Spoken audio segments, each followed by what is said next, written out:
welcome to the HTS Labs Podcast, where we explore the people, leadership and innovation shaping laboratory medicine in Ireland. In this episode, we're joined by someone whose journey in laboratory science began quite literally in a corner of a laboratory in Tralee and has led to him becoming laboratory manager of the Rotunda Hospital and chairperson of the Irish National Accreditation Board. John O'Loughlin has worked across public and private hospitals throughout Ireland, led organisations through international accreditation, navigated national crises including COVID and the HSE cyberattack, and continues to champion innovation in maternity and neonatal laboratory services. From quality and governance to drones, AI and the future of digital laboratories, this is a conversation about resilience, standards and what comes next for laboratory medicine in Ireland. Okay, so John, you're very welcome to our HTS Labs podcast. Very much looking forward to having this conversation with you. It's probably long overdue, considering that I was only thinking about it the other day, John. It's nearly 20 years to this day when we first. Do you remember we worked on a D-dimer project in Condy Hospital with Mick, Dr. Mick Malloy and Dr. Joe McKeever and so that's nearly 20 years ago. But very much looking forward to it. Thank you very much for coming into us. So we're gonna talk a little bit about obviously the lab and what the lab looks like in Ireland, or laboratory medicine in Ireland. And of course you've been a couple of years at this now. Thanks for that, bud. Yeah. So actually you've had a lot of roles in labs in Ireland, public and private, and you've had some other hats on since then, which we might talk a little bit when we get in there. But again, the lab journey for you. Why did you bother with the lab? What got you interested in laboratory medicine? Yeah, I suppose it's straightforward in one regard and it's not in another, insofar as my dad was a laboratory manager in Tralee. So yes. I grew up in Tralee, a big family, there was 7 of us, and Dad opened up the lab in Tralee and developed it. It was always there, it was always, I've always had kind of knowledge of labs through Dad, and I would always been friendly with the staff in Tralee General because it was a real family, and we lived very close to the lab. So I started to do general science. We agreed I'd do a general science. So I went to UCD and did science for a year and absolutely loved it. I flourished. I went to Coleraine and loved it. Absolutely loved it. I was in with a very smart bunch of people. They're lifelong friends. Of the kind of gang of us, very few, only 1 or 2 of us went into the lab. The rest are either doctors and 2 are professors, 1 in Canada, 1, one in the Middle East. They're a very successful group and we all did very well. Had a great time. Did my year out. Because it's non-conventional, I had to find my own place. Yes. So my dad called in a few favours, and John Gibbons was lab manager in Blackrock at the time, and he took me in for 6 months. Remember John, yeah. And it was, so that was my 3rd level, and then moved to Dublin. Always loved Dublin. Moved to Dublin, and my older brother was here, and his network of friends were good friends of mine as well. And there was no jobs, so I was getting maternity locums, which were only 16 or 14 weeks at the time. Yes. And I had a ball. I had an absolute ball because I was a sponge. I was just so everywhere I went. I started off in Beaumont, and I learned so much. But you're never quite there long enough to have a whole lot of responsibility. So I had this great thing going where I was just getting to a point where I was starting to give it more work and I'd move on to the next job. Yeah, and then I got a job in Rotunda. Yeah, again, fantastic. A new direction because it's maternity, so it probably changes the perspective a little bit. Gives you don't know at the time when you're very young. You go into a lab and you're working in a lab, and you don't quite understand the nuances of it being maternity or not. Like, then I met Sonia, my wife. I met her in the Rotunda. She was a midwife in the Rotunda, and that went well. I was very lucky. I did well, and then we got engaged. A job came up in Connolly, and I was thinking, I suppose, that's walking distance from our house, etc., etc. So I took a job in Connolly as a senior in haematology and blood transfusion. Great as well, it was a very nice place to work and everyone lived in the area, so you'd be in the shop, you'd bump into someone from work. In Rotunda you don't quite get that because it's kind of a hub, and people come from all over around essentially to work there. So I did that for a couple of years, and then I got a phone call saying John, would you be interested in setting up a lab in the Hermitage Greenfield site? I remember that. So I suppose, I suppose I took a chance. It was a huge risk. We didn't have kids at the time, I don't think, but no, we didn't. And I kind of, I don't know, it kind of wouldn't have been my style until then, but I kind of just knew I was taking a risk, but I accepted the risk. Yes. And I went in eyes wide open, thinking I can do this, The Hermitage was would have been quite new.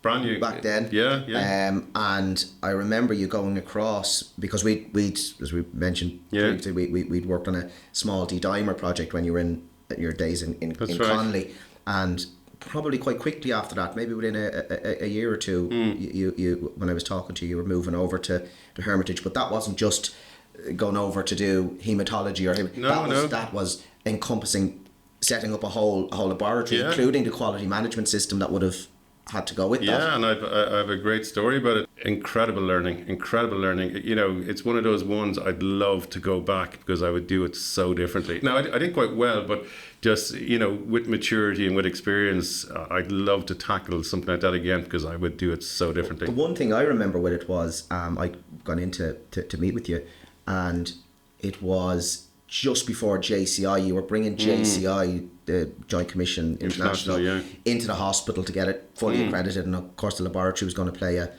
part in that. And there was a lot of stresses and strains in the hospital in general, not just with yourself, but in the hospital in general around that time. It's the Hermitage was tough. It was very tough, and we started off, myself and Owen, who's now in Blackrock Clinic. We did 1 and 2 call for 2 years. We both at that time started our families. Both Grania and Sonia, got pregnant around that time, so it was incredibly tough. You're also aware too of the harsh realities of private. Yes. You were distinctly aware that, as opposed to Connolly or Rotunda, that the taxpayers' money was funding this. It was very much, if we don't get busy fast, I can't get that extra piece of equipment. So a huge learning in it. And there's a whole business side to it that people don't know, and certainly lab people wouldn't be exposed to. And that was the whole. The Hermitage had a ground company, and then it had an operational company, and there's all these interacting companies and an investment company. It was all this kind of. You were kind of navigating, it was as much politics as it was anything else, but there's an awful lot of learning in it. Yeah. No, and that's actually a valid point, something I'd like to touch on with you, because, a lot of scientists, particularly in Ireland, might work predominantly in the HSE based laboratories, and some might work in the private hospital labs. You're quite unique because you've had a mix of both through Bonds, Blackrock, Hermitage, but particularly the Hermitage, because you were set in there to create something completely new. What's the difference? What the mindset of going into a laboratory public versus the mindset of going into a hospital lab in a private industry? What would be the key differences did you see in that? As lab manager, I set it as a goal or a strategy or a principle, whichever you want to call it, that any basic grade should not know the difference. That I set myself that, so I kind of protected them from some of the harsh realities, the corporate realities, because to them it is the exact same. It's an FBC, there's EQA, there's IQC, you have to keep up your registration. So the differences for the individual scientists weren't huge. So it didn't, on the day-to-day, it was the exact same. It was the same, the same level of quality, probably slightly less research and stuff like that in the private sector, simply because, you don't have the luxury, you don't have, maybe in established places, that have a budget for this, fine, but when a startup, you just needed, basically you needed patients through the door to generate revenue, and then with the revenue, hopefully generate profit. There's a different function there, isn't there? Yeah. I mean, the hospital is there to generate, as you say, revenue, put patients through the door. The laboratory is there just to completely facilitate the medical diagnoses for those patients, to create the care pathways to get them through the system. So I guess, and that for me is, there was a little click when I figured that out, that the lab is a support service. Yes. And, and if you say that to someone, on the street, they almost take offense that you say it. It doesn't demean the title by saying you're a support service. Our job is to support the decision making by the doctors and the consultants. Yes. But without us, they can't make a lot of those decisions. So I think, but in my own mindset, I operate the lab like that. We're there to support, and not everyone gets that. I can see it even on interaction with wards and stuff. They're kind of going, oh, this isn't able or whatever. But if you can get your mindset in the lab that we are a support service, and as I said, a very, very critically important one. Doctors can't doctor unless they have a set of results on a patient. So without it really does come to a grind. But it filters down then, because I would see IT as a support service to me, because I can't do my job without their support. Correct. That's not to say IT are less than the lab, they're not. But I just think that, in the private sector, I learned that, they needed us to open the ER, the private ER, that generated patients, that filled beds, that had operations, and I think, it's something that I learned, and I don't think, some people do in the public sector, but quite often I sometimes struggle with why they don't join that dot. And if I mention that we're a support service, they see it as we're a lesser service. Absolutely not. No, in fact, it's more critical. You went from the Hermitage then back for stint number 2 in Rotunda, the oldest maternity hospital in the world, but actually one that has always sort of struck as being quite innovative as a hospital.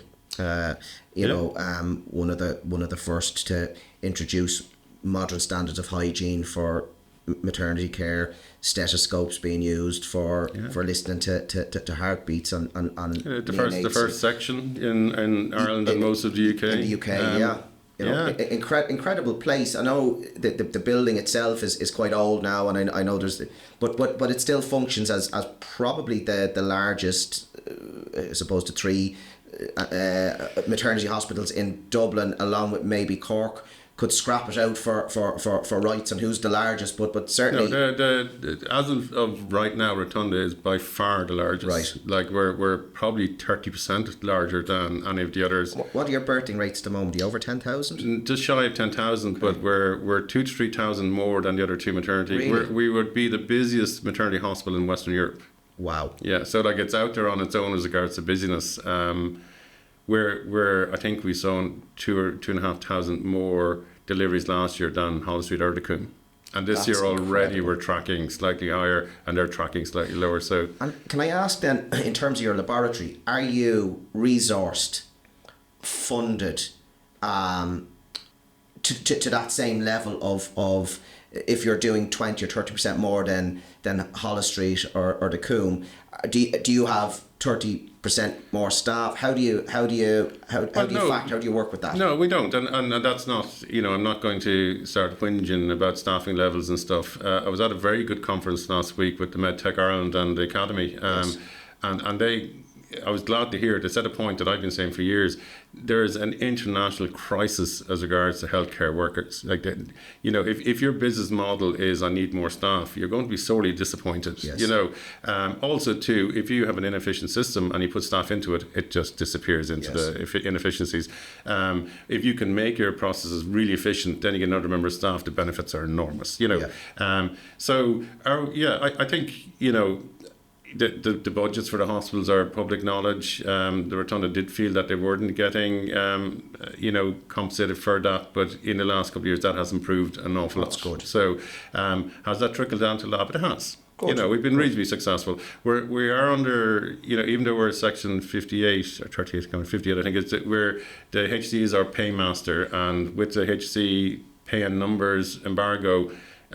We are restricted in recruiting and stuff like that, but that's the same for every hospital. Yeah. So,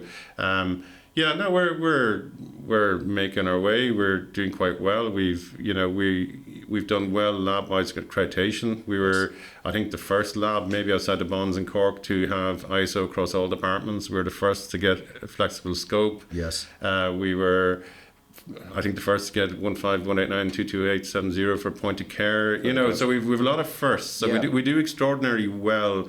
And about we sold a lab, it is, and I won't lie, it is one area that if I look back at my career today, I'm disappointed I haven't managed to, you know, improve the lab, but it's frustratingly difficult. It's a bar moving, John.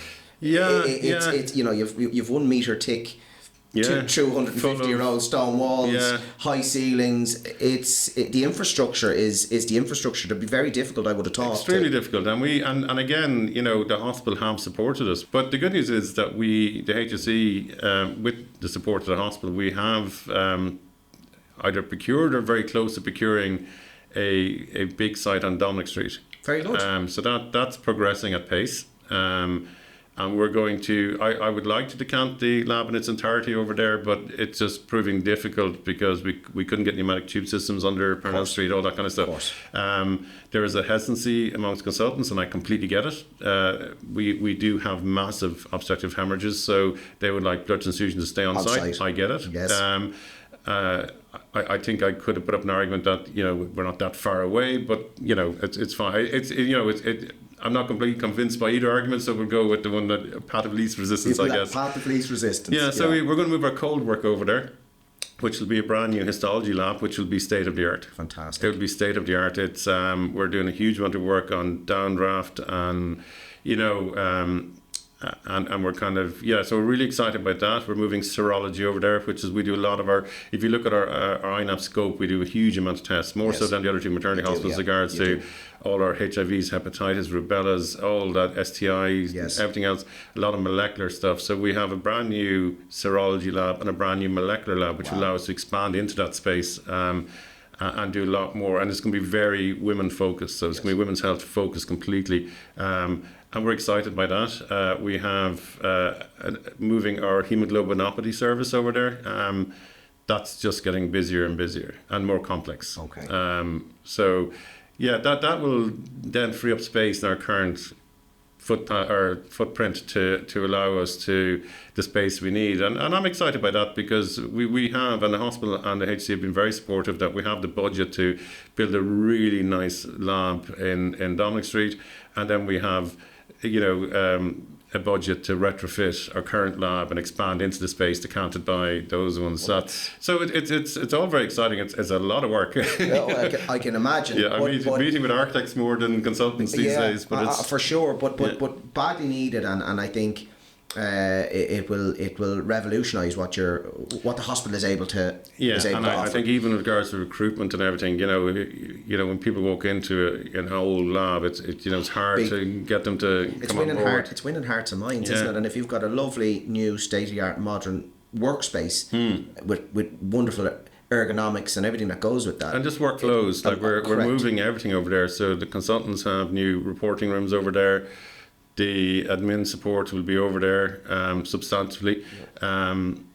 There's things like chemical store, all these things that we struggled with in an old building that, you know, will be answered. So it'll be revolutionary. We're really looking forward to it.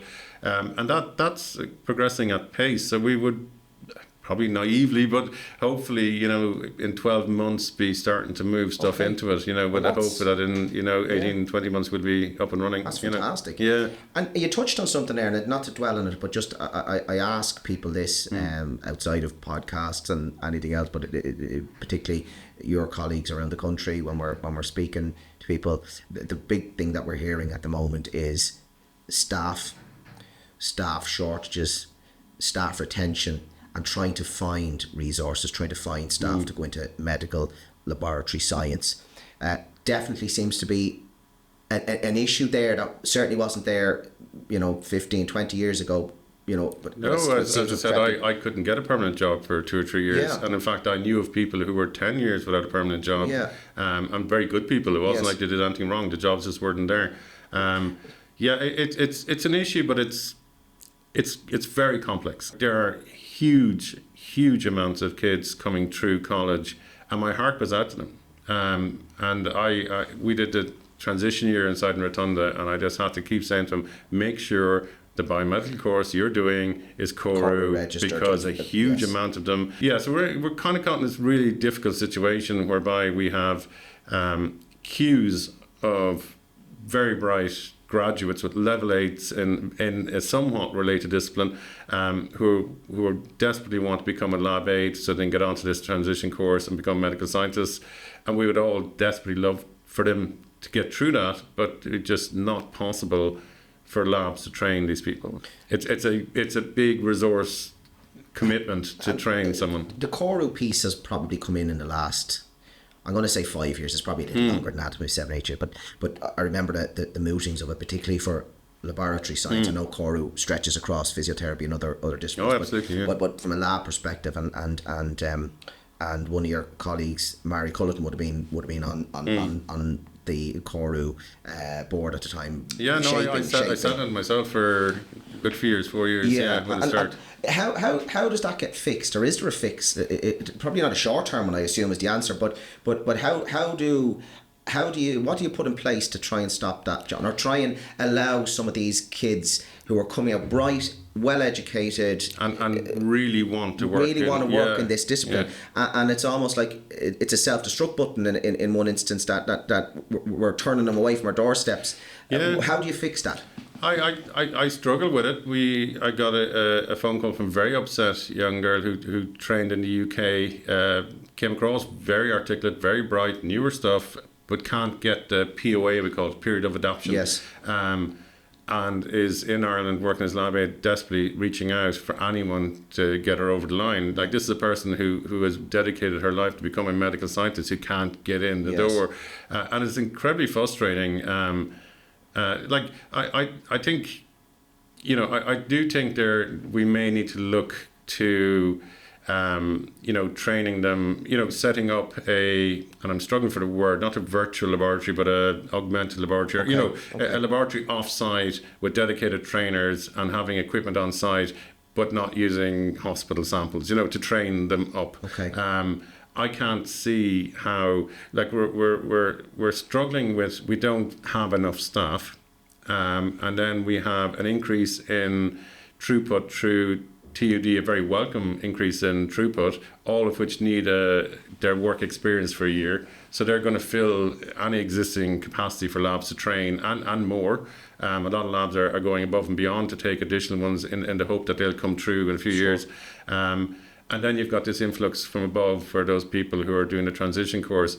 And it's just beyond the capability of the current infrastructure of labs to train them the way they need to be trained. But I do think, there is technology now. There is ways of teaching people that they don't have to be sitting in your lab running it. I think they do need to be exposed to the analyzers. I think that can be done in a virtual lab, even though it's not virtual, it'll be a very much a lab.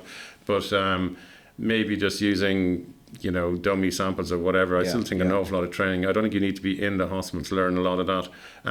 I don't have an answer to it, and I struggle with it, and it breaks my heart every time I say no, because I can feel the desperation. And these are people who really, really want to work in a hospital laboratory. Absolutely, and it's when you see that constraint, and then what seems to be happening is that eventually those really bright and well educated kids don't get in to work with yourself and your colleagues in a lab, and they end up going into industry and laboratory, and then we kind of lose them to that because they become comfortable within that industry, and you lose that opportunity then to and I was talking to, I just had a little project I was working on, which we'll touch on later, but I was talking to a Irish medical scientist who couldn't get into the Irish system because of CORU, who went to UK and has been astonishingly successful. Has got shot up in one of the largest labs in London, and has shot right up the hierarchical structure there. So, that's lost to the Irish system.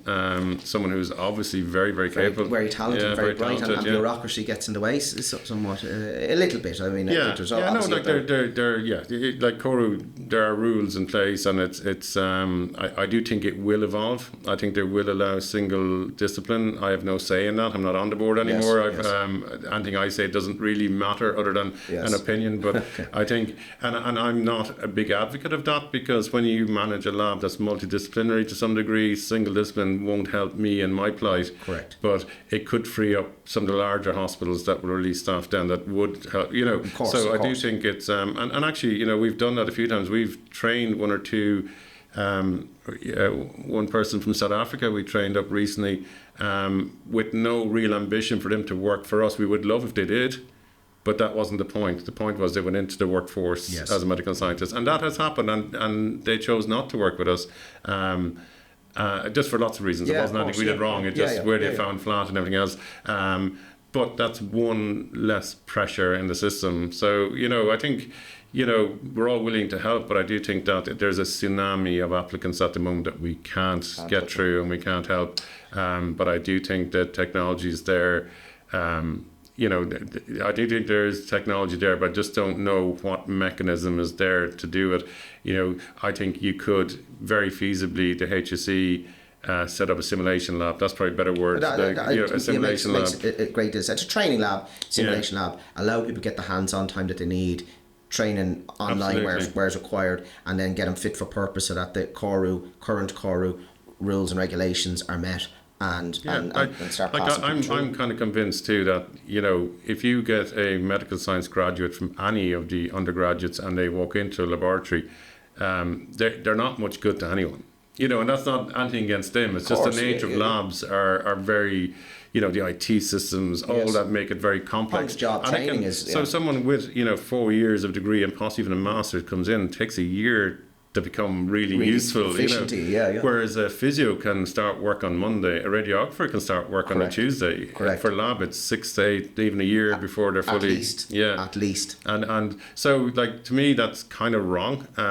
It shouldn't take that length of time to get someone who's one, done an incredible leaving cert, two, got through their degree, which means they're very smart, and then when it comes to their coming onto the workplace, it takes so long for them to actually become contributors to the lab as opposed to trainees. And I do think simulation labs are the way forward.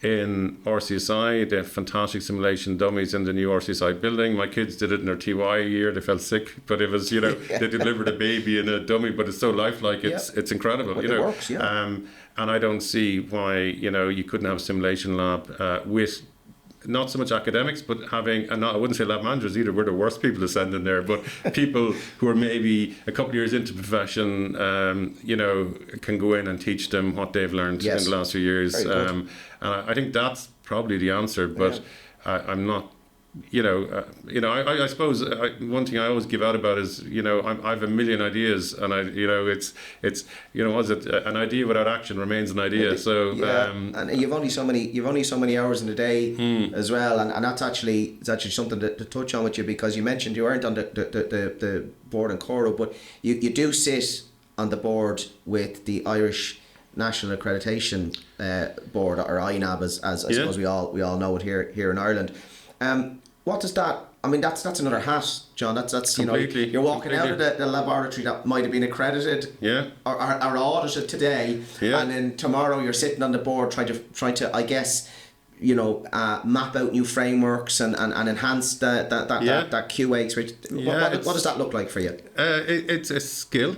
It's a learned skill that when I go into INAB, and I'm actually chairman of the board for the last year, so I'm very proud of that, because it's quite a big position to have, and not one that medical scientists tend to get into. Yes. So when I go in there, I have my INAB hat on, and only my INAB hat on. Of course, I'll dig into my experience if it's needed. Of course. But there's a very clear division between the two, and when I'm in the lab, I'll curse at INAB about INAB like everybody else. Like everyone does, of course. I do keep them very separate. So I've been in the INAB board for many years. I'd say about 10 years in total, and I've made my way up to vice chairman, now chairman of the board, and so it's a responsible position.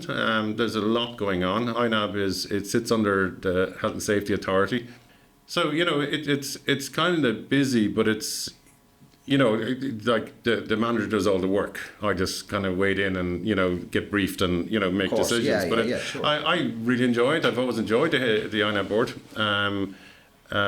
For a good period on it, like some really smart people on the board. It's one of these boards where you learn a lot. The INAB piece, of course, there's some thinking to it.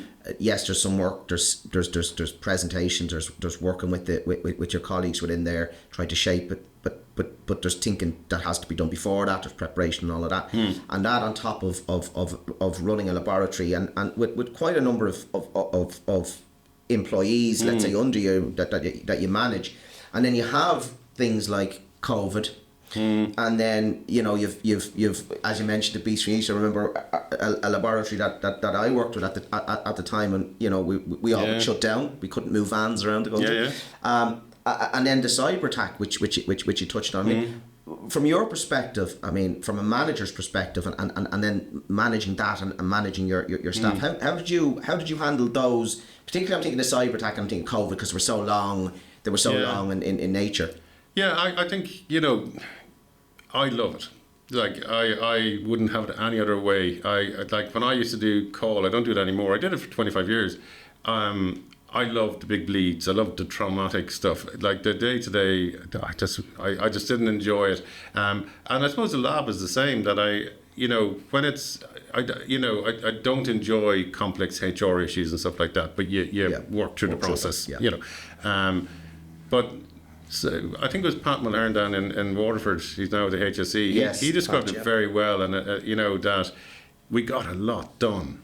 You know, and when you work in an industry when it's really difficult to get stuff done, then suddenly you were getting a lot done. Is that, John, because in a crisis we just have to get it done? Yeah. Where a lot of the times we all sit and we think, and maybe we overthink, and red tape gets in the way, and we do different reiterations because there's no pressures on. But when the pressure's on, when we're in the middle of a crisis, is it a case we get stuff done because maybe the shackles come off a little bit in terms of the red tape? It does, and it's one of the frustrating parts of the job was that we did it incredibly safely. You know, we used generations of experience. We use all our accreditation experience, all our regulation experience, you know, to provide a service. So we didn't just fly by the seat of our pants. It was very controlled. We were using the right reagents. We were running controls. We were, you know, we did it very, very well. And it was just joyous. It was just, I know, and of course, you know, I've lost family to COVID, and, you know, so I'm not trying to downplay, of course, the disaster. But just specifically looking at. But one of the proud, I wouldn't say proud, it was more than pride, it was joy. We were in our little molecular lab, which is tiny, we were squeezed in the corner, and Dave and Richard, our consultant and our chief, were just leaned over a piece of paper and they're scratching their heads, and then they stood back and went, yeah, we're good. And I think we're the first, if not the first couple of, we're certainly the first one or two labs in the country to do COVID testing. Yeah. And then we just opened it up. We did testing for about 8 hospitals, all the GPs, everything, and it was such a shoulder to the wheel. Yeah. And it was just a buzz. It was a buzz. You were just contributing, and that gets lost in the day to day. We forget we're contributing. But it was a real win. It was just and the cyberattack was soul destroying. It was one of the most toughest periods of time. And again, staff just stepped up. They stepped up, and I automatically went, God, how am I going to get staff to come in? And they were in. They're not even in. They were in an hour before I was. They were up and running, and I felt reinvigorated by it. I just felt this. You know, I'd love a job where I was just fixing problems like this all the time. Of course, you'd wear out very quickly if you did, but it's there were kind of periods where, you know, little things. Like, for example, and this wasn't my idea, but you know, the hospital had nothing. We had nothing. We'd literally pen and paper, and we'd no access to patient history. It's a very vulnerable position to be in. You felt naked working, like you were going. We can't look at previous blood groups. Anything. It was very. And then you know, our IT manager Cahill, who's you know, a smart guy, just said, you know, all our patients are on Apex because all our patients book. So we have their booking blood, so we have a history, and they also, you know, we can look up by name and get their hospital number. So once we got Apex back online, he brought that down to the front desk. So Apex, the lab system, became the hospital system. Patient management system. So they literally came in and they looked up the thing, and then we had blood groups, and slowly but surely we kind of clawed back bit by bit. But it was just, little wins. Like we were real kind of high-fiving in the corridor type thing, and it was lovely. Yeah. A sense of camaraderie. I remember that after COVID, we were in a lab at the time before HTS was born, and COVID had hit, and day in, day out, people do their jobs, and it's just the day-to-day. But when something like that happened, everybody kind of seemed to pull together. Yeah. And there was a real sense of camaraderie. And even when we were out in hospitals or working with colleagues out in hospitals, and there was that sense we're in an emergency situation and everyone's just going to pick up tools and get the job done. I remember looking for our safety cabinet was too small. I remember ringing one company and they just this is getting done. Yeah, we'll fit. Yeah, don't worry. Money next week. It was just amazing, and they got it now, and it's still sitting in a place it should never be. But it was just you had to go down. And that was it. It was a real kind of it was high five moment. It was real achieving. It was and I do feel that there's a post-COVID cyber attack fatigue that's and I feel it myself. I feel like I'm slightly tired than I should be for someone of my age and my position, but I do think it's kind of, there's a hidden, it took a lot out of us. We worked extremely hard, and we were petrified. I have pinned on my desktop in work is a letter I wrote to staff, a memo the day COVID hit Ireland. And I read it every so often just to remind me, because I think we've forgotten. We do forget. We forget the fright. I think when I read it, I'm going, that was written by a frightened person. Yeah. It was me, but and somebody who's trying to put a brave face. But you could, I kind of said there's a post-COVID world, certainly lab-wise, where we're certainly more appreciated. Yes. I can see it. Even the new strategy, it's there. It may not be. They're not maybe not singing our names on top of hilltops, but there's certainly an appreciation for laboratory that wasn't there before. Well, you've touched on that, so we might just dive into it a little bit. Is a new strategy has been put forward in the last couple of weeks now. I've had a chance to briefly scan over some of it. Some of it looks exciting. Some of it looks good. What are your thoughts on it? I've mixed feelings on it. I think one thing I've this thing in the lab where I tell the staff that everyone in the hospital just sees lab. Like you might say, I'm in haematology, they're in transfusion, that crowd do biochemistry. No. They just see homogenous lab people working in a lab. Yes. And everything else is minor details. I've worked in very, very small labs. I mean, tiny labs, and I've worked in medium to not quite large, but.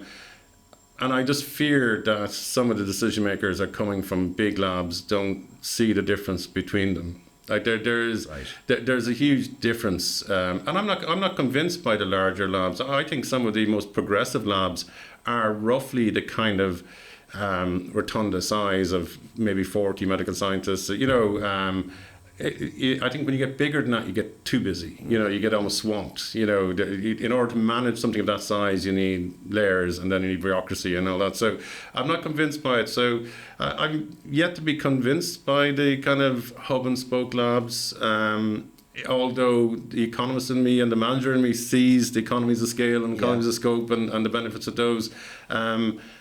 But I think too, I'm always kind of a little bit wary where one size fits all, where each region shall have X or each region shall have Y. I think it should be each region will decide what they need and then work from that. Yeah, I agree with that. As opposed to you have to have two hub labs. I suppose we can only look to other countries at how to work. There's no point in reinventing the wheel or making the same mistakes again. So, I suppose I don't think there's a whole lot in the document to be frightened of at the same time, but I just find it confusing as regards to what a hub will do as opposed to the different kind of names for the bigger kind of labs. So there's huge skill in it, like even some of the tiny labs. I was in a lab recently where there was only one medical scientist, but you could see when we walked around the hospital how important that person was to the hospital. It was obvious. People were stopping and talking and asking advice. And I just think that in some of the bigger ones, you will lose that. So I struggle to think in my head how the whole thing will work out. I see the need for it. There is a need for change. I think some of the change people don't want to talk about. We need to be a 24-hour service. We can't claim to be vitally important, but after 6 o'clock we're not that, or 8 o'clock we're not that important. You know, it can't be that way. We're either important all the time or we're not. So I think, you know, we need to have a very grown-up conversation about shift work and things like that. And I don't think it's anything to be afraid of. And I think, you know, I give the odd lecture in TUD to the master's students on management, and I paint a picture of a shift system. And they all go, oh, no, call, because it is paid quite well. But you can do so much. There's benefits in it, isn't there? There's huge benefits in it, and patients will benefit. Certainly, call is a tough gig. It's a tough gig, and certainly, again, in the small to medium where you're doing multidisciplinary call, it's a very tough gig. And I remember one night in the Rotunda, we only had one on call, we have two now, and at midnight, on the stroke of midnight, I got a request for 4 units urgently, patient was bleeding. I got handed a CSF and a blood culture machine started alarming, and I was by myself at midnight trying to juggle all three. And other than I had 20 odd years experience where I could work my way through it and figure out what was what and let the people know what I was going to do and everyone was happy with the plan. And then but to a young person that's extremely difficult. Of course it is. Yeah, of course. Extremely difficult. So so I think we need to move to 24-hour, and if you need a certain amount of staff to be able to do that, I don't buy into they'll have to triple the amount of staff. You will not. You just move the work over 24 hours. So I think there should be far more lab aids. An awful lot of pressures on call come from busyness, doing stuff medical scientists shouldn't be doing. You know, booking in samples, labelling samples, all that.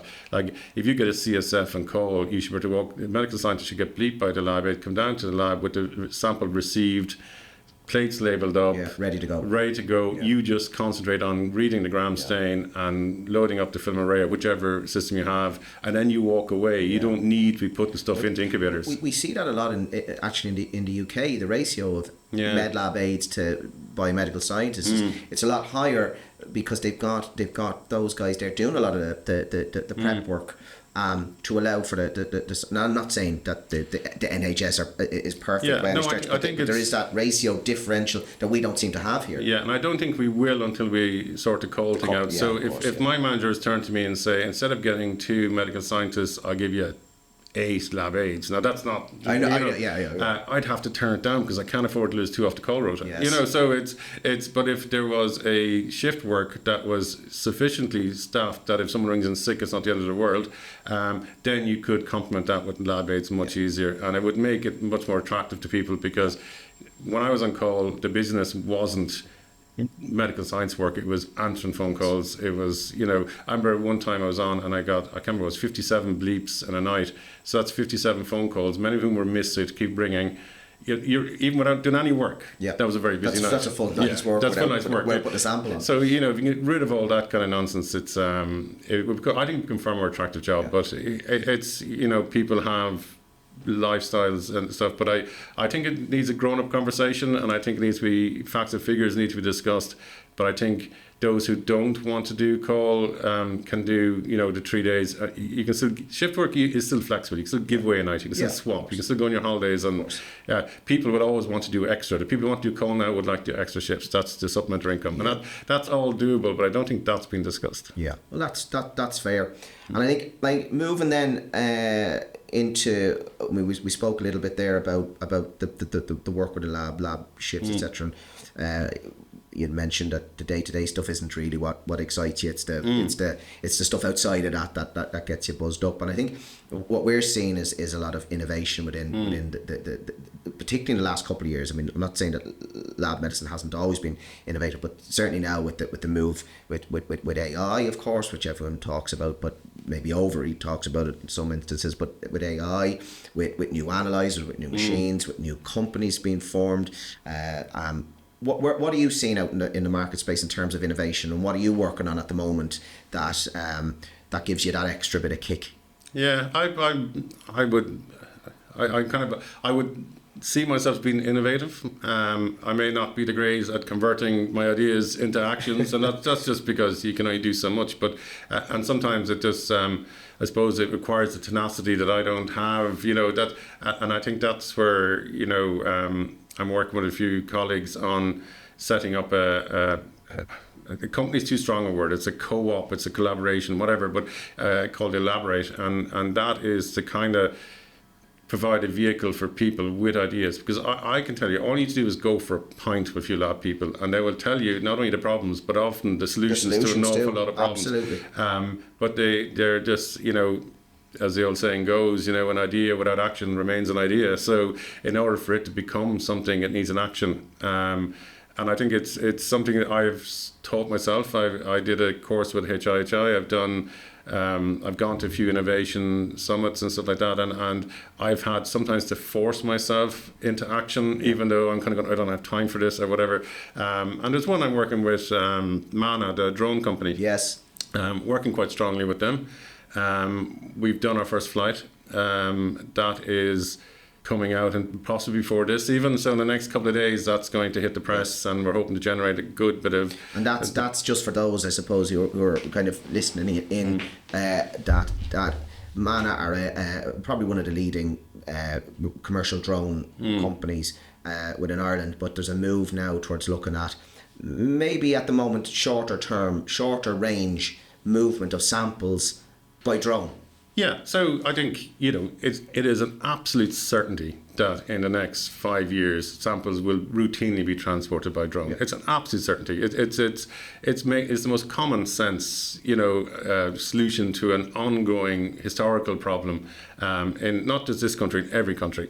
And I suppose what they were lacking is the technology, but now the technology is here. So yeah, you're right. Mana are an Irish company. They're widely used in Dublin 15. I got the idea about 2 years ago when my kids ordered a takeaway and it landed in the back garden, and I kind of said. And I think the same week we had trouble getting a troponin up to the Mater because it's Christmas week or something like that. And I went, well, actually, if we can get a takeaway, you'd have had it up there in a couple of minutes. So I called Mana, and we had lots of meetings. Mana are set up for a very particular purpose. They're for takeaway deliveries. Their business case is get as many deliveries in a short period of time as possible. That's the business model. That's how life works. They can't turn a profit without it. Whereas our needs, as you said, a slightly longer range, possibly a more robust carrier for temperature, vibration. But they're absolutely open to. They're innovators. They're absolutely innovators. You talk to them that there's ooze innovation. There is no problem. There's a solution. So, but they're complex. So I'm working with them. We've done our first flight. There's absolute need. There's a need down in the southeast between Waterford, Wexford, Kilkenny. There's an absolute need in Limerick, Ennis. Nina. Well, if you talk about this hub and spoke model, in a sense of smaller labs feeding into the larger hub centres, it makes absolute sense to have these samples once the stability is met, etc. But the flight time will be so short in most cases. So we send a lot of stuff to James's, and I'm hoping to work with James's on the next phase of this. What currently is between packaging up, calling a taxi coming, picking them up, dropping them over, you're talking 2 hours maybe. On a good day you might get it quicker than that. But if the traffic is bad, depending on the time of the day. This will be 7 minutes full stop all the time. It's fantastic. Now there's the odd time when the wind speed picks up over a certain amount, they're obliged to stop. That's all pending them doing validation testing. Like they're pretty sure their drones can fly and everything up to nearly hurricanes. Now it might be slower, but it's just again a bit like lab tests. You can't just do it. You have to test it and prove they're not going to injure the public. So they're open to it. So they're working with them on that, and we've done our first flight, and there's a whole PR thing coming out in the next couple of days with that, and I'm hoping that will stimulate demand or interest among the HSE, and then we'll take it from there. Again, it's I've learned an awful lot. It is complex. Like this isn't as simple as throw it in the back of a thing. Stick an FBC into exactly. There's a little bit of thinking to it. And there is the IAA, and there's airspaces, and there's all sorts. But if you can deliver a burger to my house in 3 minutes from Dant, you can deliver a sample between absolutely. And I'm no doubt it's going to happen. It brings me on then to elaborate, which I mentioned earlier on. It'd be good to get a feel for that, because that's just speaking to you a little before we went on air on the podcast, but as you said, that's more of a co-op type situation. I think we'll develop this a little bit, but a co-op situation where you're bringing what you would call good minds or great minds in certain areas together to come up with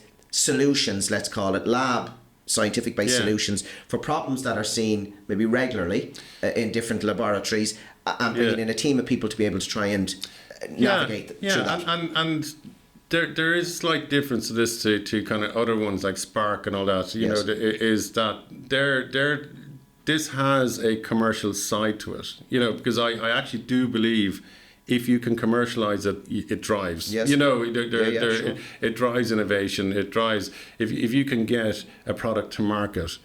It just, you know, and some, you know, I just feel that we're kind of lacking that. So if you come up with, one of my colleagues, Padraig, he's devising apps, like really sophisticated apps for everyday problems in the laboratory, and I'm working on my own ones. I'm looking at anything that requires more effort than they're worth or than they should be. Like, so for me, audit is the obvious one. Yes. Like, you know, the rigmarole of having to do an audit between paperwork and logging onto cubicles and all that. An audit should be very simple with minimum user interaction. Yeah, absolutely. You know? So I devised an app that you open it up on your phone. Probably the phone isn't working that well. So this is the learning we're going through. But I think no more than an iPad.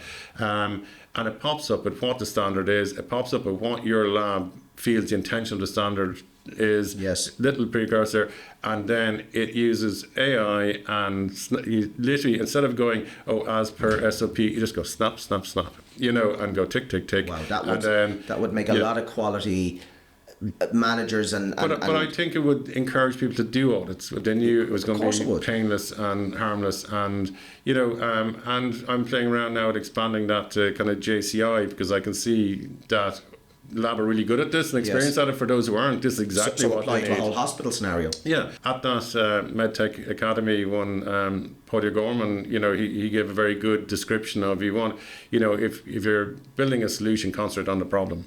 And I think that's what we need to do. That's what Elaborate's going to do. Is we're great at coming up with loads of solutions, but actually, have you acknowledged the problem? The problem, yeah. You know, cornered that problem. Cornered the problem. And I think Albert Einstein is a figure that threw up at it that if he's come up with a solution to a problem, he spends 80% of the time thinking of the problem, and 20% about the solution. Whereas I think at the moment we're probably solution heavy, so we need to kind of just recalibrate a little bit.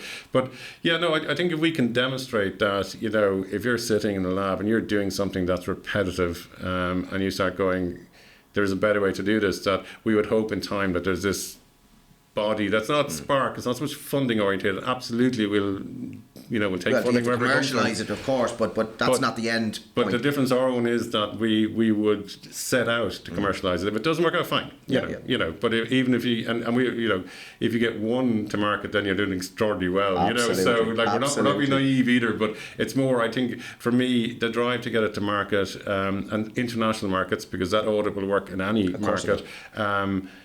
Will drive it and also give you an exit strategy so your idea goes to fruition. You know, so that's the difference. And I think a lot of times in the public sector, you're almost obliged to give your idea away, you know, for the greater good kind of thing. That's fine. I do that for thing.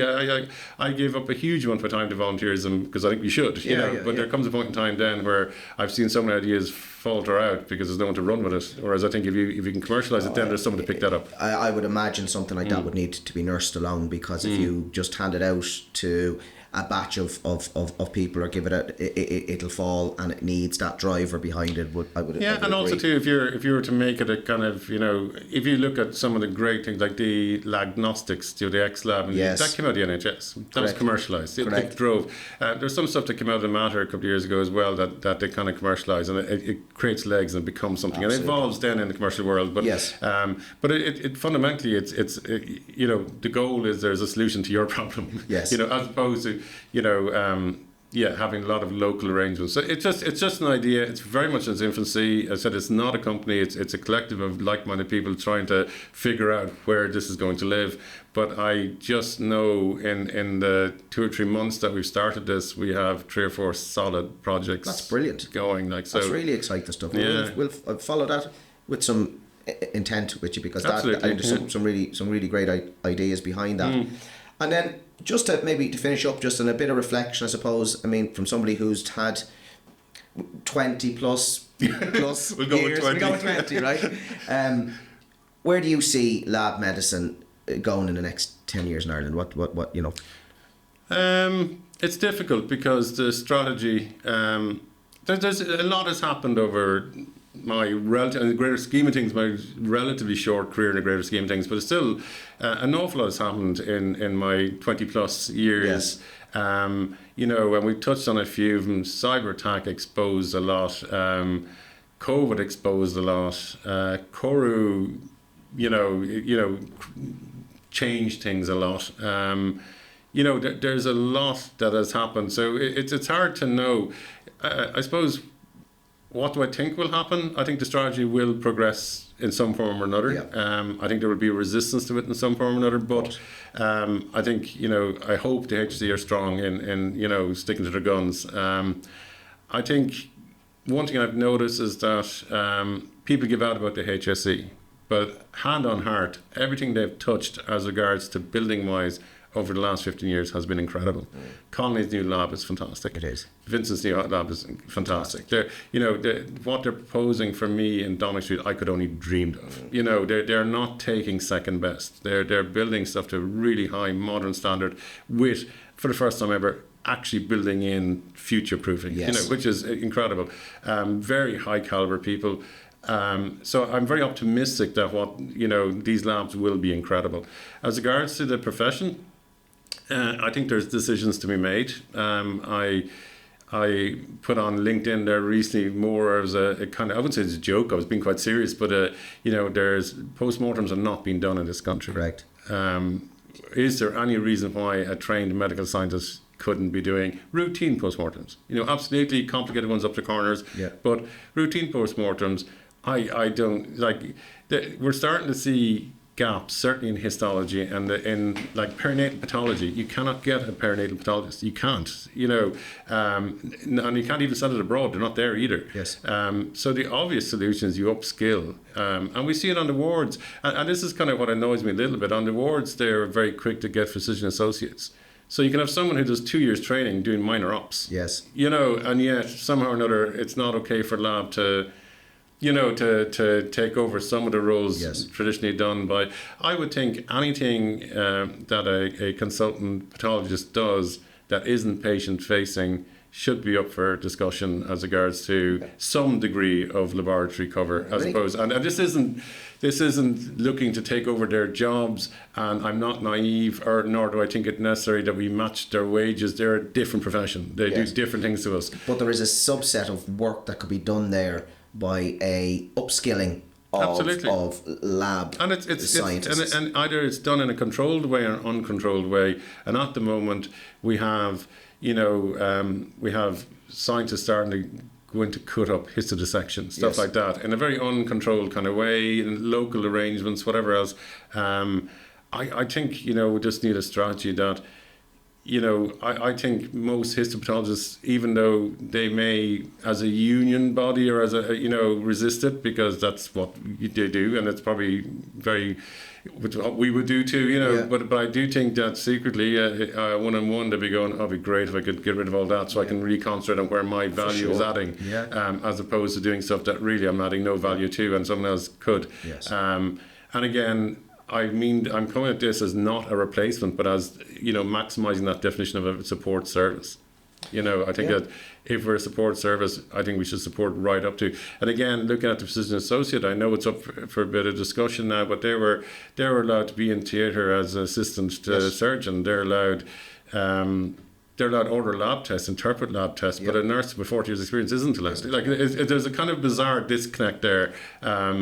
So again, with my innovation hat on, I know if we do nothing and watch it, decision will be made by somebody else. So the lab need to kind of start pushing it a little bit and start going, this is what we want, backed up by solid science and evidence. But that's where I see it going. I just see, I think too, as a group of professionals, we're very, there's a huge lot of skill mix in there that is not seen outside. So I know within my own lab, I have people who are natural managers, who may not be all that interested in the science. Yes. I think I would probably fall in that. I kind of do have an interest in the science, but not in the granular detail of the science. I kind of love to know new sciencey stuff, but I don't get bogged down in too much of the details. But I kind of love the whole commercial management, managing it, and and then you have people who just are allergic to management. Yep. You know, I have some staff who are just absolutely allergic to any kind of But paperwork whatsoever. they don't want. They just want to that's not come where in the and skills do. lie, and that's fine. That's fair. That's fine. That's fair. So, but I don't think we nurture that either. It's kind of, we're trying to put round pegs and square holes, and you know. Whereas I think that needs to be fleshed out a little bit more, and what that looks like, I'm not 100% sure. But I just know there are those who manage, and there are those who do science very well, and sometimes those who are not great managers are the person you want in the lab if you're sick. You know, absolutely. But you don't want them running the lab. Yeah. You know, it's you know, yeah. So. That I hope, I hope for the sake of generations of medical scientists that we can sort out the on-call thing, and it's a real, you know, and I absolutely did well out of it. You know, I bought my first house on the back of it, and I don't, and I think I hate this kind of close the door after I've had my fill of it, you know, and I see how it could be perceived as that, but it's just not a healthy thing. It's not the way to go.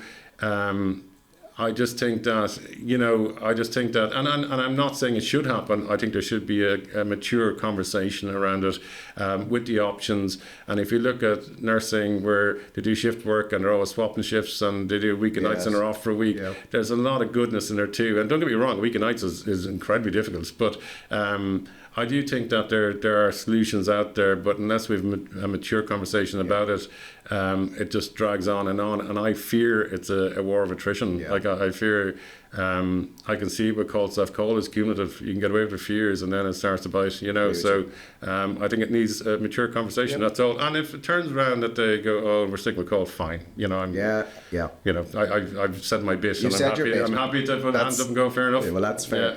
Well, John, I think we'll park it there. I want to thank you very much for taking the time to come in and have a chat with us. It's actually great to see you again. Some really valuable stuff, I think, in there. There'll be some good listening for our industries. Hopefully. And yes, thank you very much. No, and thank you, and congratulations on this. It's when I got asked to look at it, my innovator kind of hat came in and said, I wonder how this would work. But it's been very enjoyable, and thank you very much, and congratulations and successful. Thank you. Most welcome.